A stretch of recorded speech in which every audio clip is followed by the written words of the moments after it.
The richest people in the world buy the craziest, most unique, and sometimes useless houses. These are the most expensive homes that billionaires own.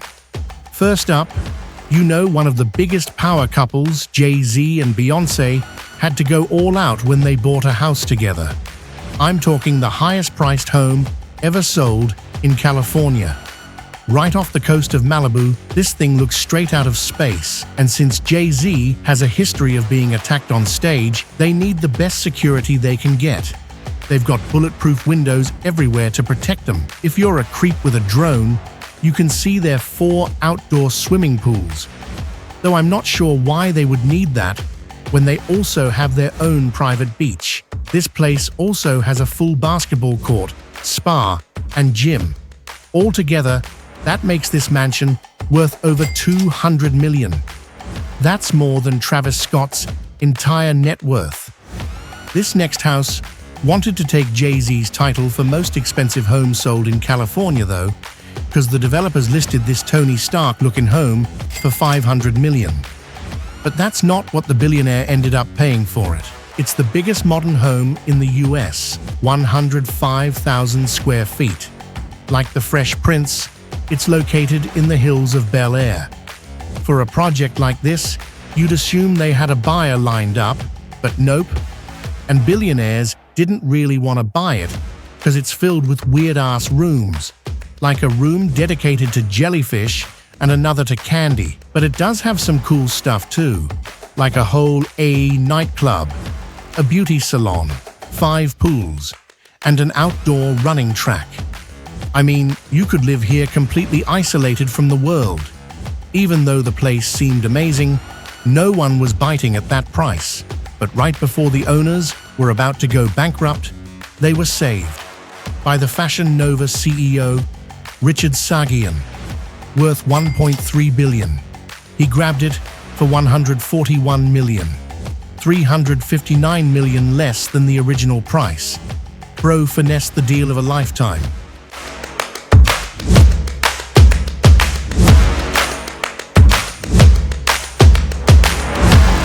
But you'll never guess how much Richard Branson spent on buying an entire island. This Caribbean island is full of bizarre-looking animals like flamingos and lemurs. It's also the perfect spot to practice his love for kitesurfing. Even though his company's called Virgin, this place is so sick, there's no way a baddie would leave here as one. There's multiple villas, houses, hundreds of employees to tend to your every need. It's a gold digger's paradise, and you can actually book the whole island for yourself for the low price of $105,000 a night. Only Mr. Beast is going to be able to afford that. But you're not going to believe how much he actually bought the island for. Since he bought it back in the late 1970s, before prices skyrocketed, it only cost him $180,000. Clearly, he's made some money back. But there's no public figure for how much he's spent upgrading the island since then. He's had houses burned down and rebuilt even more luxurious ones, so it's got to be near the tens of millions, if not hundreds of millions of dollars.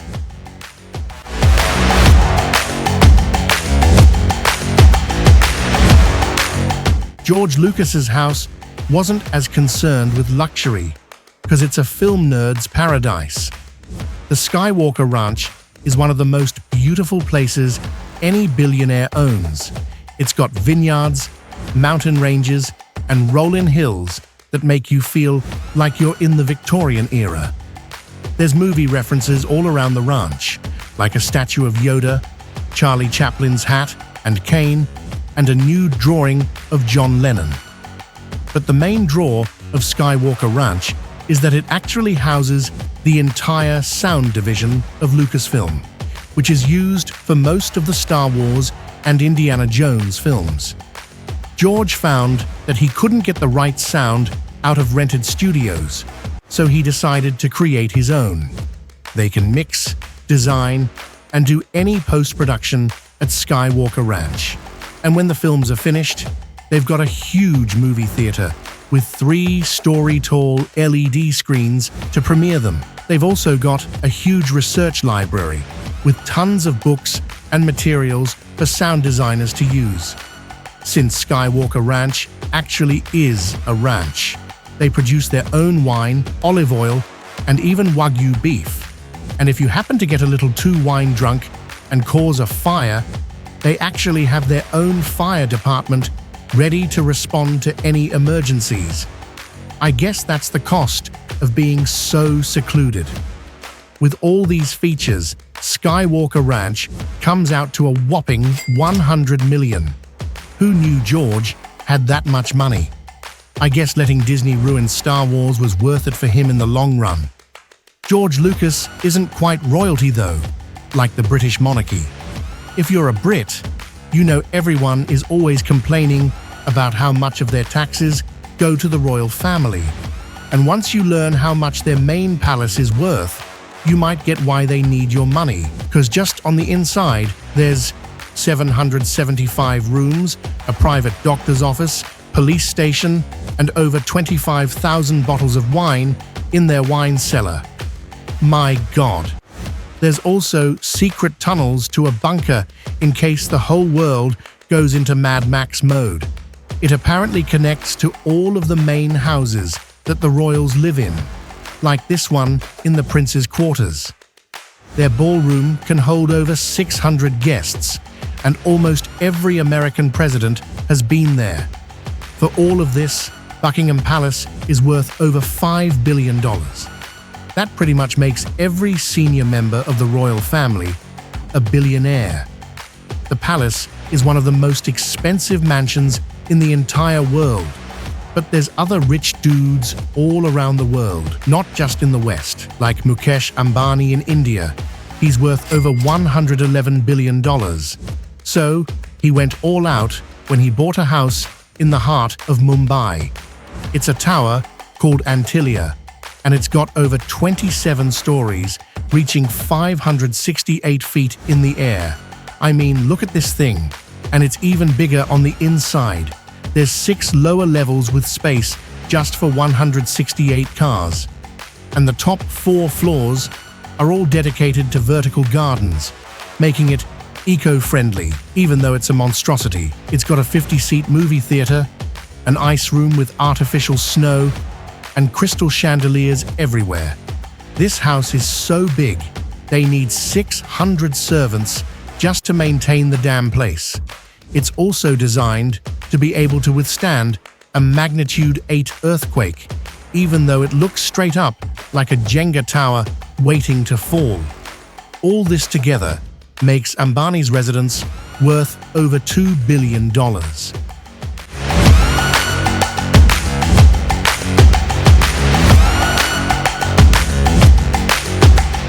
But at least we know who owns that. One of the craziest mansions has kept its owner secret, although we may have a good idea who it is.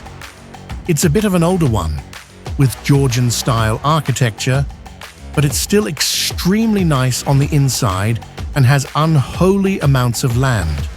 Even though the pool on the outside is massive, it's never really used since the place is mostly uninhabited. It's believed that this place is owned by one of Putin's closest advisors, Andrei Guriev. He's worth around $5 billion from selling fertilizer.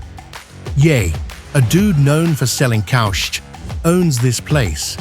Kind of a letdown. I was hoping it was Tupac's place. Bill Gates is a bit secretive about his house too.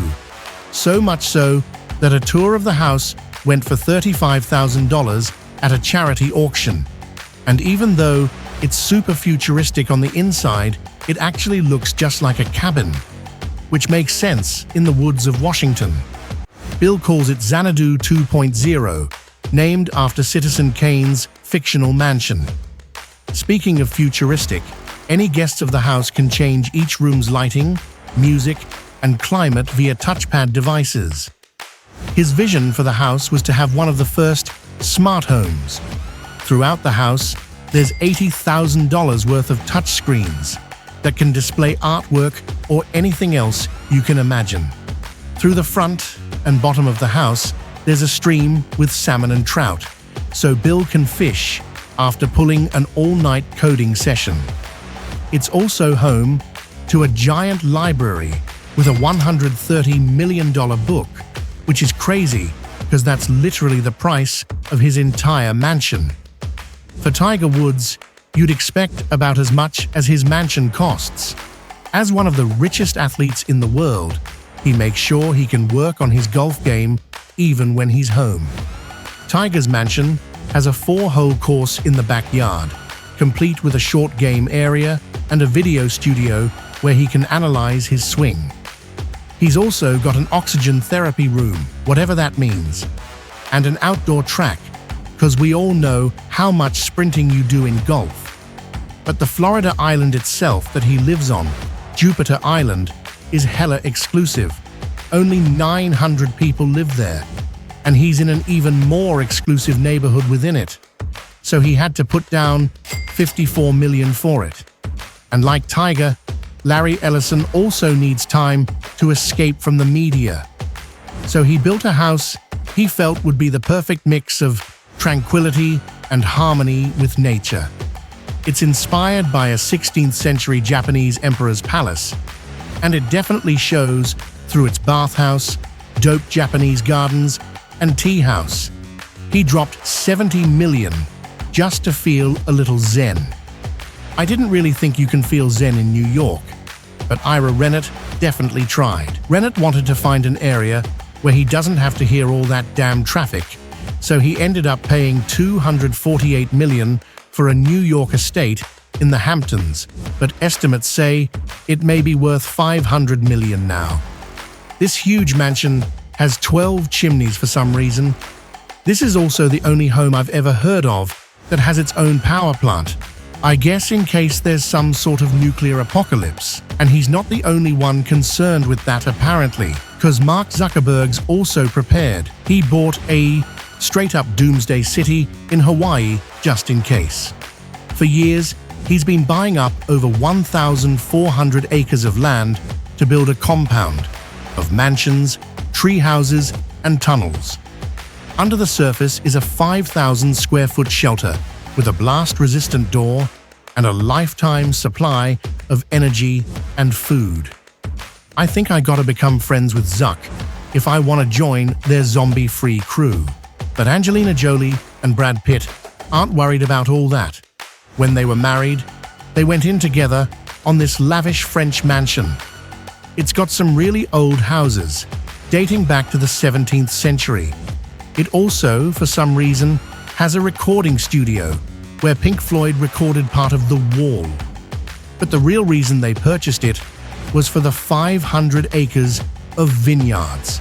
It makes some of the highest quality rosé wine and continues to make money year after year. So when they got divorced and Angelina Jolie sold off 50% of the place, Pitt was pissed. It said in her contract that selling was off limits, and he sued for every penny. I'm talking a $250 million lawsuit. Because they originally bought the estate for around $160 million, but the winery itself has generated over $500 million. But to the Saudi family, worth over $1.4 trillion, that's peasant talk. Because they own multiple palaces worth over $500 million. Inside one, they've got a private zoo for falcons and other exotic animals. Saudi Arabia is also a boiling hot desert, so they've got snow rooms to experience winter. They also have their own underground beaches and caves inside of the palace. Talk about not having to leave your house, ever. Since Saudi Arabia isn't as beautiful in itself, they have to add things like that. But France has natural beauty. So the villa, once owned by the King of Belgium, can give it a run for its money. It's got 50 acres of lush gardens, a view of the Mediterranean Sea and surrounding hills, and a huge greenhouse. It's also been the backdrop for some old-time films, like one by Alfred Hitchcock. Valued at over $750 million, Jay-Z and Beyoncé couldn't even afford it. It's owned by Russian billionaire Mikhail Prokhorov, and IDK why he would run for Russian president against Putin in 2012 when he could have just chilled here. Mans is lucky he didn't get whacked. Even though Taylor Swift is rich enough to fly her private jet from bathroom to bathroom, her house isn't actually as big as you'd expect. She has 7 other mansions to her name, but she paid for her biggest Beverly Hills mansion in cash, which is even more crazy when you learn how much it cost. And it's actually got some film history to it. Previously owned by film producer Samuel Goldwyn, the G in MGM. That gave it the status of a historical landmark, making it a headache to renovate. She actually wants to restore it to its exact glory from 1934, where it held parties for Hollywood's biggest stars. So it's got an old Great Gatsby theme to the whole thing, but it also includes an Italian pool, tennis court, and screening room, costing Swift a slight $25 million. Some football players make even more. So it didn't surprise anyone when Lionel Messi purchased the largest place of any football player when he got his Miami contract, making his career earnings over $1.6 billion. And here, he's living better than anyone else on this list. I mean, he has his own private island, shaped just like his logo. Since it's in the middle of the ocean, there's helicopter pads, docks for yachts, and a soccer pitch to keep his game pristine. Altogether, Messi's private island comes out to $100 million, but at the moment, it's just a concept.